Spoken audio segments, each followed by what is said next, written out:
Hey guys, Model Muppet here, how you doing? Having a look at my new Far Cry 3 map, Sub Missive. No, it's not a reflection of my sexual orientation. Let's not bring it down to that level. I'm starting to get the grips again with map editing. It was a couple of years ago at least since I'd really did anything on Far Cry 2. Possibly even up to 3 years, I don't know. Anyway, look at that, doesn't that look beautiful? It's getting there. I'm learning more and more each time I do a map. This one I started to go over object limitations in a couple of points, mainly because of the way that I was using rocks around this waterfall. I could have sort of gone back and took them all out and stuff, but I decided to keep it as it is. You know, the waterfall does look really nice. The rocks are in the right position for being able to get around the map and stuff. But I think the next time that I do something like that, I'll try and be a bit more conservative with their use. Anyway, gameplay. The spawn points for domination are quite close to the capture points. Notice those explosive barrels there. If somebody captures these, you're not going to be able to sit and camp. No, no, no. Yeah, spawn points. Be aware, the 64 spawn points you have in total do get eaten up pretty quickly if you want all 4 game types in. So one thing I learned from this was to use more global spawn points for the shared spawn points rather than put shared spawn points for each map type.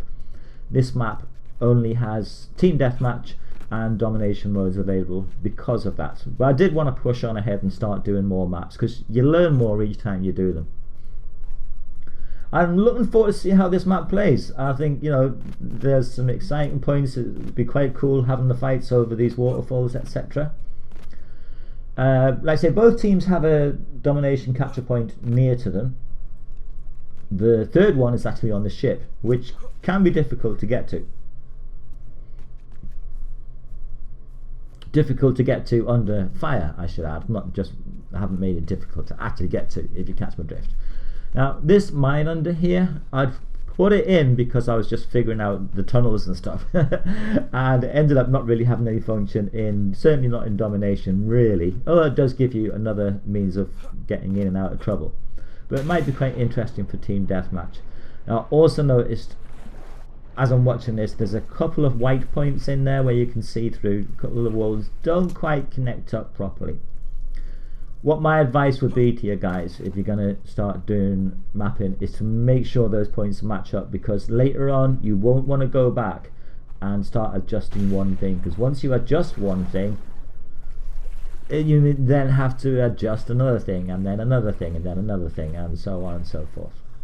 Anyway, so getting in and out of the ship, you can take that ladder there that's just come up on the screen, or you can go around this way, which obviously passes you closer to capture point.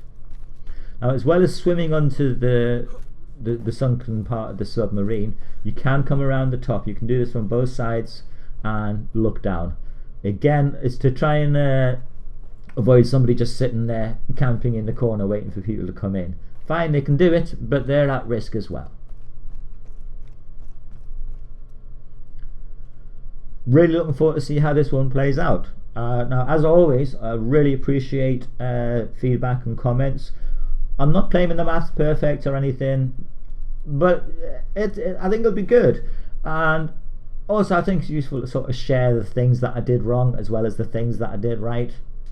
So I didn't really make full use of texturing and collections and etc. Anyway, this is Muppet out. Give me your comments and feedback and play my map. Bye.